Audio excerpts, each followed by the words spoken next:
Le président du Faso qui rencontre les Burkinabés vivant au Ghana, des échanges à l'occasion du séjour pour l'investiture du président ghanéen. Avec la diaspora burkinabé, le capitaine Ibrahim Traoré a abordé des questions essentielles comme la vie de la nation. Le comité d'organisation du FESPACO 2025 a été mis en place ce matin. Il est fort de 50 membres installés par le ministre en charge de la culture. Il s'est voulu encourageant pour un 29e FESPACO réussi. Et puis le CHU Yalgado Ouetraogo, au CHU donc Yalgado Ouetraogo, une rampe d'accès au bâtiment principal d'hospitalisation du service orthopédie et traumatologie, une rampe à 2 niveaux pour faciliter les déplacements, une réalisation de la présidence du Faso, constat dans quelques instants. Bonjour à tous et bienvenue dans ce journal. Un séjour à Accra pour l'investiture du président ghanéen.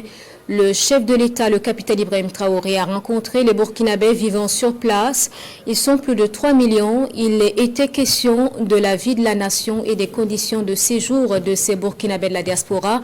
Les échanges sont jugés fructueux. Le compte-rendu avec Bienvenue Tansa. Il est enfin là pour ce premier face-à-face avec les Burkinabés vivant ici au Ghana.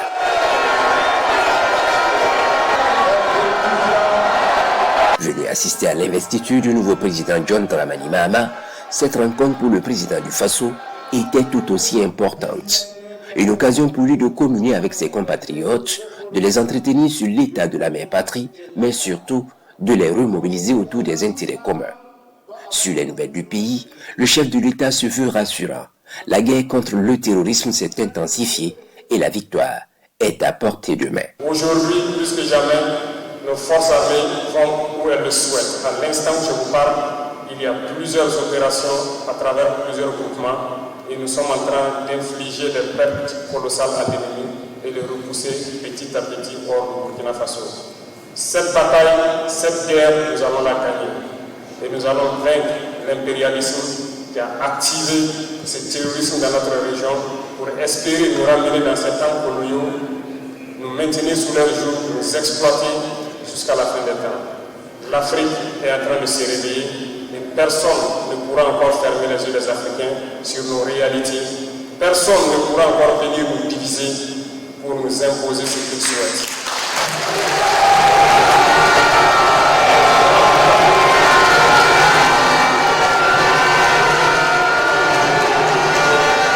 Message reçu.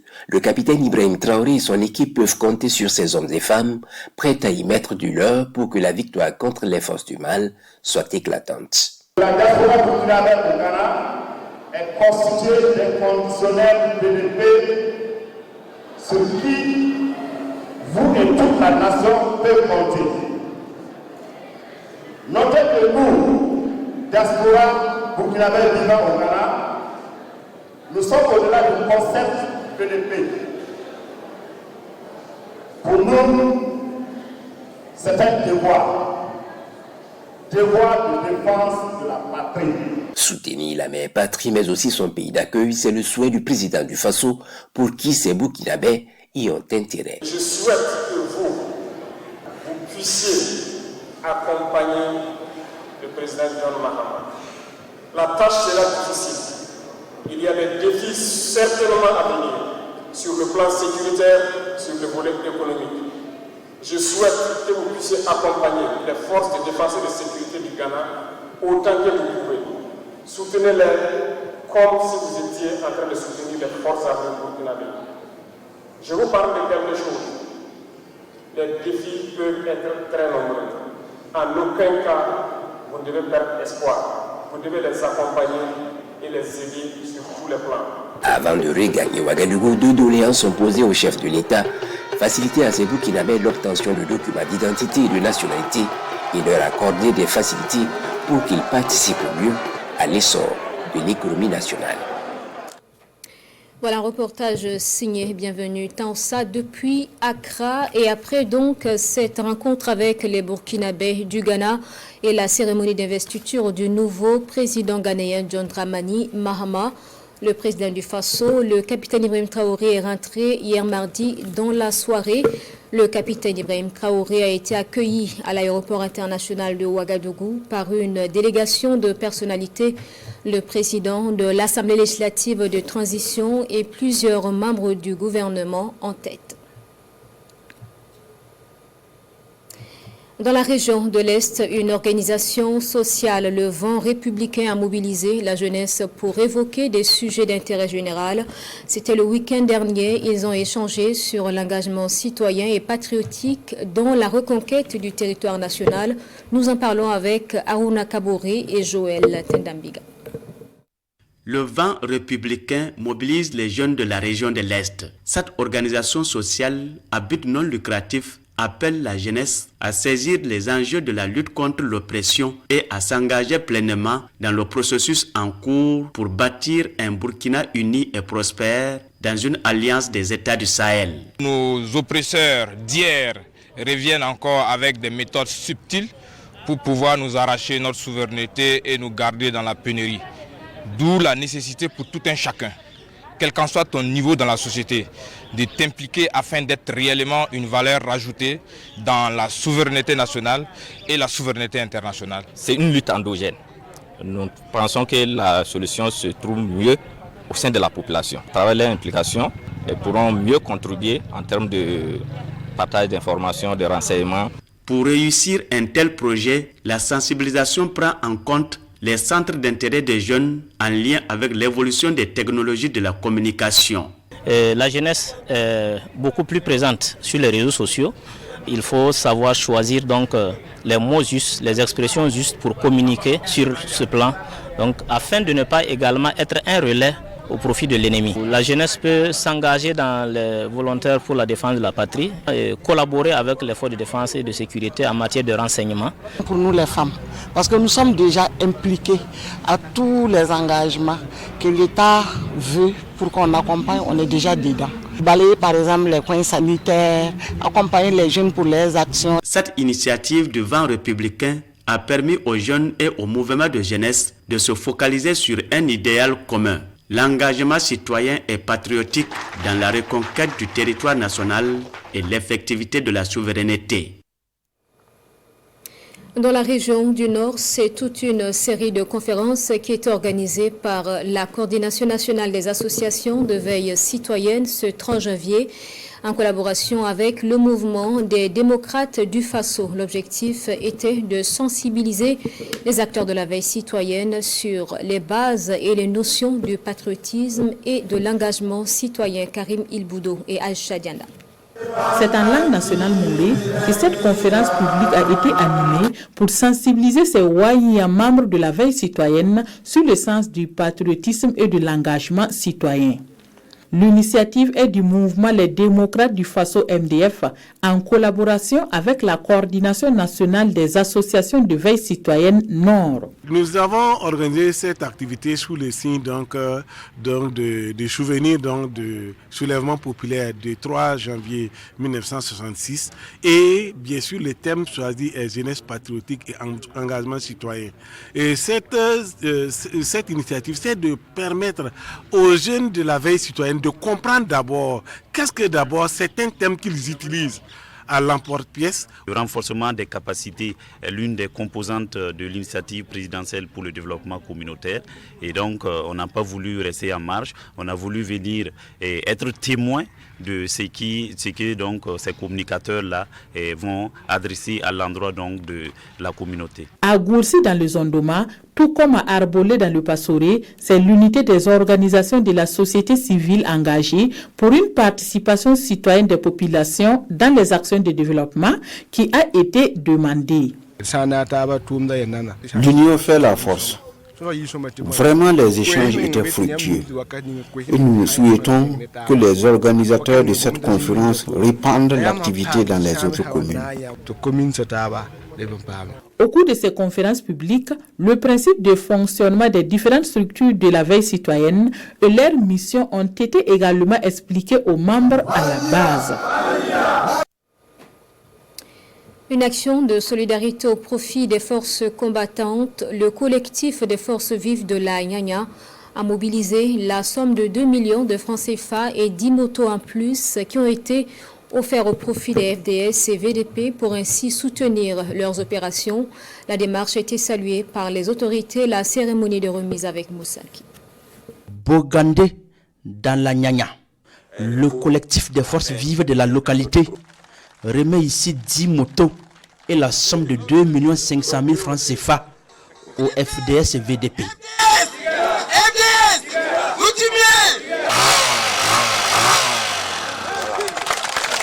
Un renfort considérable pour faciliter les opérations de ces forces combattantes sur le terrain de la lutte contre le terrorisme. Ce don est une contribution de tout le monde, les chefs coutumiers, les femmes et les jeunes. Nous faisons cela à l'endroit de nos VDP et nos FDS, parce que nous sommes fiers d'eux. Nous comptons sur eux pour le retour de la sécurité dans la Nyanya. La cérémonie de remise de la contribution du collectif des forces vives de la Nyanya mobilise du monde. Une occasion pour les populations d'exprimer leur soutien à ces FDS et VDP. Un acte de solidarité salué par les autorités. Cet acte hautement patriotique vraiment montre que la population est derrière eux et qu'ils sont aussi motivés à lutter contre le terrorisme, quelle qu'en soit la forme. Donc je dirais que l'acte est vraiment hautement patriotique et je les félicite, je les encourage à multiplier ce genre d'opportunités pour encourager nos VDP sur le terrain. Un moment pour ces hommes et femmes de féliciter les forces combattantes pour leur victoire engrangée sur le terrain de la lutte contre les forces du mal. Le collectif des forces vives de la Nyanya passe des messages de mobilisation pour défendre les idéaux du capitaine Ibrahim Traoré. Le 29e festival panafricain du cinéma de Ouagadougou, FESPACO, se prépare très bien. C'est l'étape de l'installation du comité d'organisation. 50 personnes identifiées pour relever les défis de cette biennale prévue du 29 février au 1er mars prochain. Le comité d'organisation a été installé ce matin par le ministre en charge de la culture. Le compte rendu avec Souleymane Sanou et Oumou Sissé. 6 semaines pour réussir l'organisation de l'édition 29 du FESPACO. C'est le challenge que doit relever le comité national d'organisation du dit festival.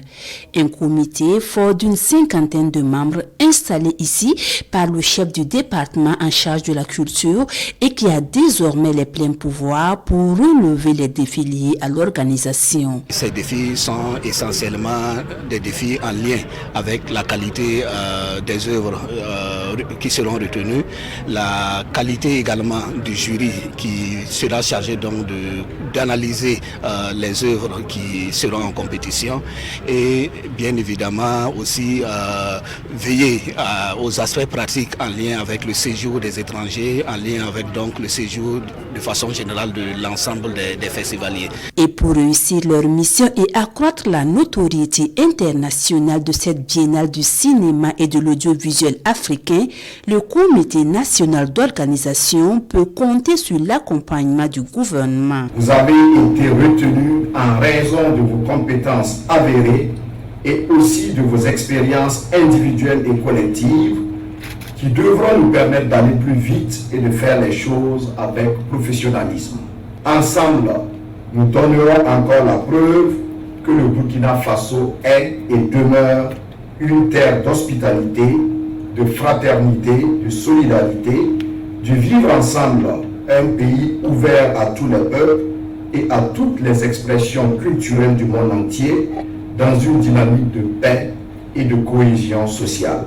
Une édition du FESPACO qui connaît déjà un engouement des acteurs au dire du ministre Gilbert Ouedraogo. 1351 films sont enregistrés pour la compétition officielle contre 1232 en 2023. Cinéma d'Afrique et identité culturelle, c'est le thème du FESPACO 2025 qui a pour pays invité d'honneur la République du Tchad. Retour en 2024 avec le point de l'actualité dans le secteur de la communication et des médias. La crise sécuritaire a imposé une stratégie de communication particulière pour soutenir la reconquête du territoire national, communication sur les avancées, mais aussi communication contre les tentatives de pollution en matière d'information.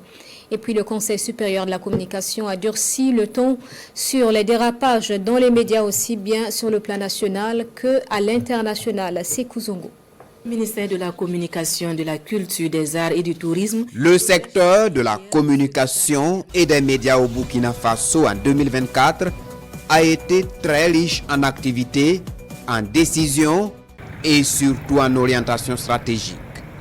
2024 a vu bien entendu une communication de guerre déployer ses ailes au profit de la reconquête du territoire national. Une communication de guerre conduite de main de maître par le chef du département en charge de la communication et porte-parole du gouvernement, aujourd'hui promu au poste de Premier ministre. À l'actif donc de la communication de guerre, plusieurs émissions sur le groupe Média Leader, notamment Questions majeures, Tribune de redevabilité et 52 sur la RTB avec des actions militaires sur le terrain, sans oublier les nouvelles du front, diffusées régulièrement sur la télévision du Burkina et sur les pages de l'agence d'information du Burkina AIB. Des émissions et des publications qui permettent à l'exécutif de mettre en œuvre toute sa stratégie de communication avec le concours d'experts, également en phase avec la dynamique communicationnelle du gouvernement. En 2024, le Conseil supérieur de la communication a été très actif dans le domaine de la régulation des contenus des médias. Le 18 juin 2024, sur décision numéro 2024-25, le CSC suspend la diffusion des programmes de TV5 Monde au Burkina Faso. La décision pointe du doigt la diffusion par la télévision internationale d'un reportage portant sur l'actualité de la crise sécuritaire au Burkina Faso, un reportage truffé d'affirmations infondées et d'insinuations malveillantes de l'invité Barry Newton Ahmed. Le média est suspendu pour une durée de 6 mois. Le 19 juin 2024, l'instance de régulation des médias au Burkina Faso, sur décision signée de son président d'alors, suspend l'émission 7 Info de la télévision BF1 pour une durée de 2 semaines. Il est reproché à la chaîne privée de télévision des manquements dans l'émission de débat 7 Info, diffusée en direct 3 jours plus tôt, soit le 16 juin 2024. Toujours le 19 juin 2024, le gendarme des médias au Burkina Faso sort la matraque. Il suspend le journal L'événement sur tous les supports de publication pour une durée d'1 mois. Cette décision fait suite à la publication de son numéro 519 du 10 juin 2024. Dans la parution du journal, le CSC incrimine l'article intitulé « 400 millions de francs CFA des VDP détournés ». Le capitaine Prosper Boena s'en est allé avec son témoignage. L'instance s'insurge contre une insinuation malveillante sans démonstration claire de son auteur. Le 12 novembre 2024, le CSC revient à la charge. Cette fois-ci, c'est une note adressée au président de la HAC, la haute autorité de la communication du Mali. La plainte est portée contre Joliba TV News. Le président du CSC, signataire de la note, proteste contre des propos désobligeants et insultants pour le peuple burkinabé.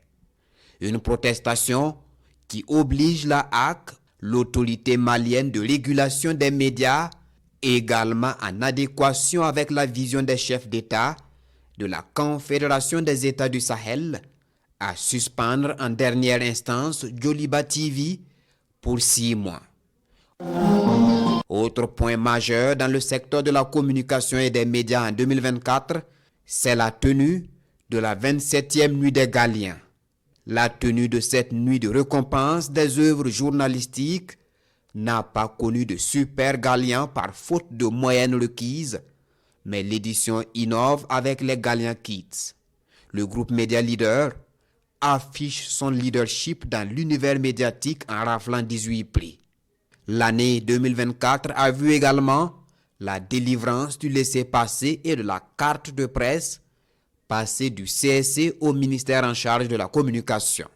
Un transfert d'attributs effectif depuis le 30 octobre 2024 pour se conformer au décret en date de 2021 consacrant ce passage institutionnel. En 2024, Radio Burkina est vieille de 65 ans.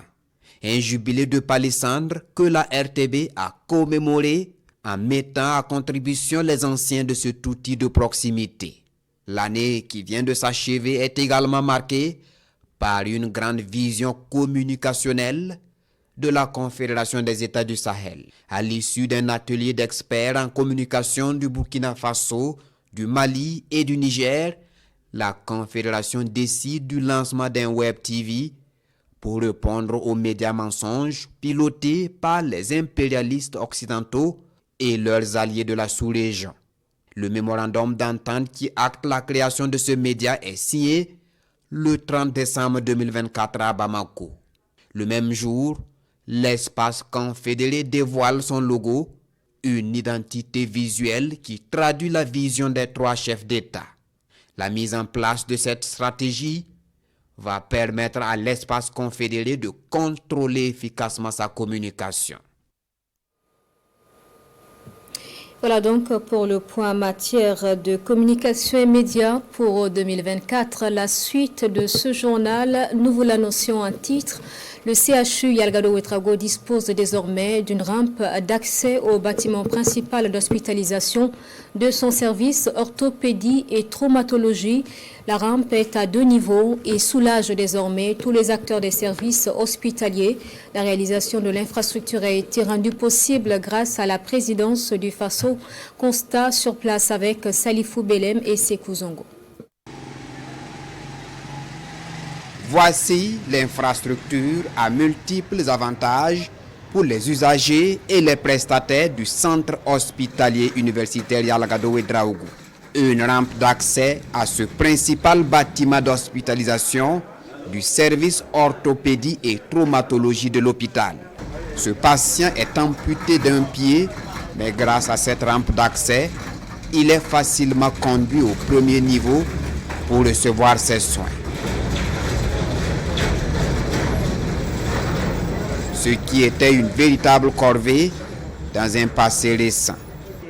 Cette rampe fait alors le bonheur aussi bien des brancardiers, des personnes âgées que des patients à mobilité réduite. Ce n'est pas Fulbert Kaboré, fracturé au pied, qui dira le contraire. Manière qu'on est là, on peut monter avec nos béquilles pour pouvoir faire nos pansements et puis redescendre encore. Ça nous aide beaucoup plus que les escaliers. Parce que les escaliers, en cas de cas, tu peux faire erreur pour tomber. Ça nous soulage très beaucoup par rapport à monter avec les malades. Maintenant, comme ça, c'est très soulageant. Mais avec une chaise roulante, avec 2 accompagnants, peut gérer le travail. Également, nous utilisons ces rampes d'accès pour acheminer de l'équipement même dans les services. Vous imaginez des lits d'hospitalisation que nous devrons amener dans ces services. Nous étions obligés de passer à travers les escaliers. Mais avec la rampe d'accès, tout est facilité. Cette passerelle, composée de la rampe d'accès et de la toiture, dessert les 2 niveaux de ce bâtiment d'hospitalisation. Une infrastructure qui présente également des garanties de sécurité et de durabilité. Une passerelle à 2 niveaux, avec une pente de 12%. Aujourd'hui, on est très content de voir que tout le monde l'utilise sans problème. Et nous-mêmes, on a constaté encore qu'avec la présence de ça, si au cas où on doit faire une évacuation de tout le personnel de R+1, R+2, la passerelle serait plus rapide même que si on mettait un ascenseur. Et c'est encore plus économique. Je ne sais pas pourquoi on n'y avait pas pensé avant, mais là, maintenant que ça existe, on se rend compte que c'est très utile. Il fallait y penser. La réalisation de cette structure fait suite à la visite du président du Faso au CHU Yalgado-Ouedraogo le 17 mars 2023.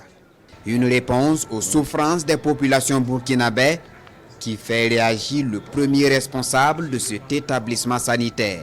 C'est vrai qu'il y a des voix plus autorisées que la mienne pour s'adresser à son Excellence, Monsieur le Président du Faso.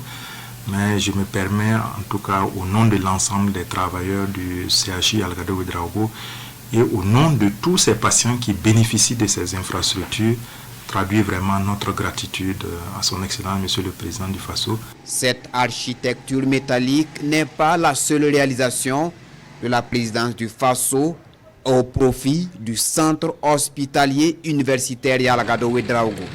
L'hôpital est déjà doté d'autres galeries d'accès aux services de soins, mais aussi de ce hangar aux urgences médicales pour assurer un climat apaisé aux accompagnants des malades.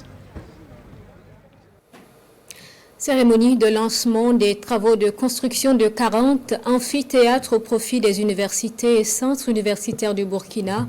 Cérémonie le 2 janvier dernier à l'université Thomas Sankara et dans la région du Sud-Ouest. Une délégation de la présidence du Faso a procédé à la remise officielle du site de construction de l'amphithéâtre de Gawa. Le point avec Oumarou Sagnon et Christophe Da. Le site situé côté est du bâtiment de l'université de Gawa est officiellement remis à l'entreprise en charge de la construction du complexe. Le site accueillera un amphithéâtre et un bâtiment pédagogique, le tout en un seul bloc. Il s'agit en fait d'un complexe qui comporte un amphithéâtre de 500 places, plus un bâtiment en R+2.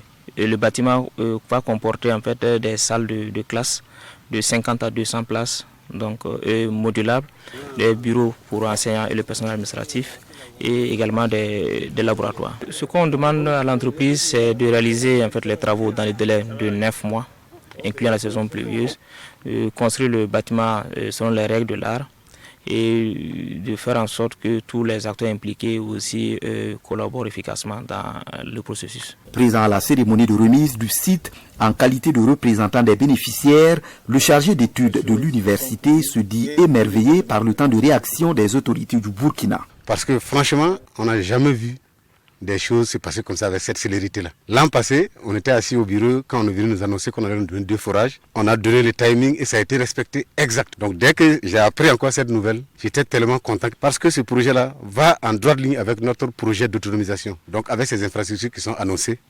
sincèrement, nous sommes très heureux. La réalisation du complexe académique est estimée à 2,8 milliards de francs CFA. Elle entre dans le cadre du plan d'action de l'initiative présidentielle pour une éducation de qualité pour tous, IPEC. L'initiative prévoit la réalisation de 40 amphithéâtres au profit des universités et des centres universitaires du Burkina Faso pour les 5 ans à venir. Première édition des journées promotionnelles des produits forestiers non ligneux de TUI. La direction provinciale en charge de l'environnement et le ministère de tutelle veulent valoriser un potentiel qui soutient l'autonomisation des populations rurales et donc aussi l'économie nationale dans son ensemble. Lamine Karantao et Moumouni Barou. Du sumbala, du beurre de karité, du miel, de la poudre, du pain de singe et bien d'autres richesses sont exposées ici à l'occasion de cette première édition des journées promotionnelles des produits forestiers non ligneux du TUI. Face donc aux défis économiques et environnementaux auxquels le Burkina Faso est confronté, la valorisation des produits forestiers non ligneux représente une grande opportunité pour renforcer la résilience des communautés rurales. Il y a moins de cadres au sein de la province pour permettre à ces acteurs-là de se faire connaître. Donc nous avons dit qu'il faut en tout cas créer une occasion pour non seulement faire connaître ces acteurs et aussi montrer à la population que nous avons de la richesse dans nos forêts. Il était pour nous justement dans nos principes de développement durable de soutenir cette activité qui, lorsque vous regardez déjà en termes de transformation, au niveau national, il est question aujourd'hui de promouvoir les questions de transformation nationale en termes d'entreprise. Et selon les données du second inventaire forestier, ces produits recouvrent plus de la moitié du territoire national. Nous devons ensuite lancer un appel donc à l'ensemble des populations pour protéger cette richesse-là, pour protéger nos produits forestiers non lignés en reboisant d'abord, en préservant ce qui existe ensuite et en évitant donc de couper nos arbres, de détruire nos forêts. Le thème de cette première édition s'intitule « Rôle et place des produits forestiers non ligneux dans la construction d'une économie locale plus résiliente ». Durant donc 3 jours, le potentiel des produits issus de la forêt va faire l'objet d'expositions. Environ 10 milliards de francs CFA, c'est le coût d'un projet de développement intégré des chaînes de valeur agricole.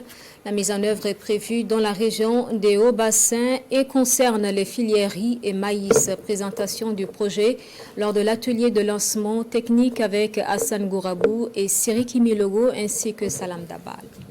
1580 hectares de bas-fonds aménagés pour la production de riz et de maïs. Acquérir 3275 tonnes d'intrants agricoles et 50 motoculteurs sont entre autres ambitions du projet de développement intégré de chaînes de valeurs agricoles, PDI-CVA, un projet dont les tenants et les aboutissants sont expliqués ici à cet atelier de lancement technique. Quand un bailleur finance ou accompagne le gouvernement, il y a une procédure de gestion du projet et ce n'est pas toujours mieux partagé par l'ensemble des acteurs. Donc cet atelier de lancement technique va nous permettre d'harmoniser notre compréhension sur les démarches, les procédures pour pouvoir accélérer en fait la mise en œuvre du projet. Fruit de la collaboration entre l'État burkinabé et la Banque islamique de développement BID, le projet de développement intégré des chaînes de valeurs agricoles entend booster les filières agricoles à travers l'amélioration des systèmes de production. La BID s'inscrit dans les programmes prioritaires du Burkina Faso et le pays a identifié ce projet comme étant un projet qui pourrait l'accompagner dans l'atteinte de sa quête pour la sécurité alimentaire. L'une des préoccupations majeures du Burkina Faso est la sécurité et la souveraineté alimentaire. Et donc ce projet s'inscrit également dans ce sens et les producteurs accompagneront ce projet jusqu'au bout. D'un coût d'environ 10 milliards de francs CFA, le projet de développement intégré des chaînes de valeurs agricoles intervient dans 33 communes de la région des Hauts-Bassins. Il couvre la période 2023-2028. La 4e édition du prix Nyenenga a rendu son verdict en fin décembre. Canal+ Burkina a retenu 8 projets de jeunes femmes, dont 3 pour la finale. Les 3 projets ont été primés lors d'une cérémonie solennelle placée sous le signe de l'héroïsme féminin au Burkina. Frédéric Lipiema. Au pupitre de cette salle Canal Olympia Ouaga 2000, des femmes, des Burkinabés porteuses de projets socio-professionnels se succèdent. Il s'agit là d'une soirée consacrée à la découverte de la nouvelle ambassadrice Canal+. Des 8 projets en compétition, le jury tranche. La Yenenga de l'année 2024. On y va. La dose a été longue. Ainsi donc, le projet de lutte contre le cancer du sein séduit le jury. Le projet est porté par l'association Amira. Il voit à sa promotrice le titre de Yenenga de l'année 2024. Ce trophée, c'est pour Amira qui est à l'hommage de l'association, ma petite soeur que j'ai perdue suite au cancer du sein, et à toutes ces femmes décédées. Ce décès de Adjisano, ambassadrice de l'association, m'a choquée. Mais j'ai dit je vais lutter pour elle, je vais lutter pour toutes les femmes comme elle. Je voudrais féliciter toutes ces finalistes, toutes ces dames qui nous ont inspirés ce soir par leur parcours et par leur histoire. Féliciter aussi particulièrement Djamila Diallo qui est la Yenenga 2024. Nous, notre travail c'est de pouvoir apporter de la magie sur les écrans, pouvoir révéler des histoires, pouvoir révéler des inspirations afin que tout le monde puisse comprendre que d'où l'on vient, on peut transcender et puis transformer son environnement. À cette 4e édition du Yenenga, une nouvelle distinction. Il s'agit de la récompense Yenenga coup de cœur du jury. Elle est décernée à Mariam Ouedraogo, journaliste reporter aux éditions Sidoya. Avec l'avènement du terrorisme, je me suis intéressée à l'implication des femmes dans la lutte contre l'insécurité à travers les femmes d'Ozo et les femmes Korluego. Et aussi, je me suis intéressée aux victimes, aux femmes victimes du terrorisme, d'abord en amplifiant les cris de détresse des veuves, des FDS tués au front. C'est autant de sujets que nous essayons d'amplifier les inaudibles cris de détresse de ces femmes et à travers les colonnes des éditions Sidoya. C'est ça aussi être journaliste, c'est utiliser son micro, sa plume, sa caméra pour aller là où personne n'ose aller. Et vraiment, c'est avec beaucoup de fierté que j'ai vu ce coup de cœur-là. Et je félicite encore Mariam pour ça. Audi de Canal+ Burkina, structure organisatrice, La compétition Yenenga 2024 se referme avec une note de satisfaction. En plus du trophée, la lauréate Yenenga 2024 reçoit la somme de 2 millions de francs CFA et une année d'abonnement à la formule Tout Canal. Jamila Diallo bénéficie également d'un voyage tout frais payé pour la Côte d'Ivoire. Et dans les quotidiens du jour, l'actualité, c'est la tournée africaine du chef de la diplomatie chinoise et l'investiture du nouveau président ghanéen. La revue est préparée par Ahadi Sandamba. Image à l'appui, Sidouaya affiche à sa une, le capitaine Ibrahim Traoré félicite le nouveau président ghanéen. Le président du Faso a assisté hier mardi aux côtés de ses pairs africains à l'investiture de John Dramani Mahama, le nouveau président de la République du Ghana, à Black Star Square, place de l'Indépendance, rapporte le journal de tous les Burkinabés. Le revenant de Jubilee House, au pied du mur ghanéen, titre l'observateur Parga pour sa part. Arrivé en tête de l'élection présidentielle du 7 décembre dernier par le score de 56,55%, John Dramani Mahama était nouveau, mais un peu ancien, puisqu'il a déjà occupé cette fonction entre 2012 et 2017 avant d'être battu par celui qu'il vient de remplacer. Un retour gagnant pour lui, une nouvelle alternance pour le Ghana qui s'affirme encore un peu plus comme un des bons élèves de la démocratie sur le continent, commente le doyen des quotidiens burkinabés. AES CEDEAO, John Dramani Mahama, le réunificateur, s'interroge l'Express du Faso. Autant le dire, Ibrahim Traoré du Burkina, le représentant de l'AES, était présent aux côtés de Bola Ahmed Tinubu du Nigeria, invité d'honneur de cette investiture, Bassirou Diomaye Faye du Sénégal et Faure Gnassingbé du Togo, facilitateur chargé de ramener les 3 militaires dans la maison CEDEAO. Comme quoi, tout ce qui nous divise dans la sous-région peut bien nous rassembler. Et en se retrouvant à la même cérémonie, dans la même tribune, les chefs d'État de l'AES et de la CEDEAO viennent de démontrer qu'en réalité, rien ne les oppose ni ne les divise. Au contraire, ils ont les mêmes aspirations pour leur peuple, pour ne pas dire le seul peuple de l'Afrique de l'Ouest, analyse le quotidien Bobolais. Pendant ce temps, le journal Le Pays analyse la tournée africaine du chef de la diplomatie chinoise.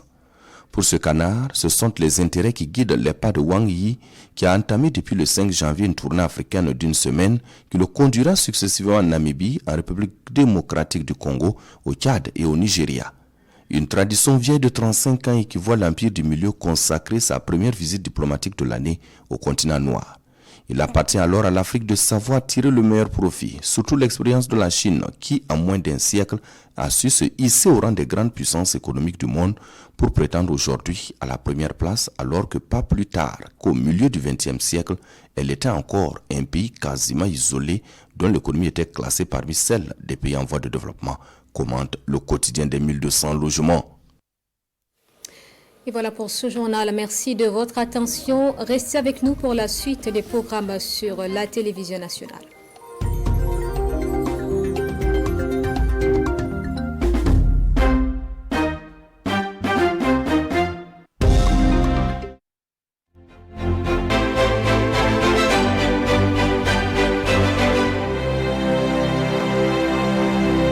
Nous voulons présenter et souhaiter nos meilleurs vœux à toute la population du Burkina Faso.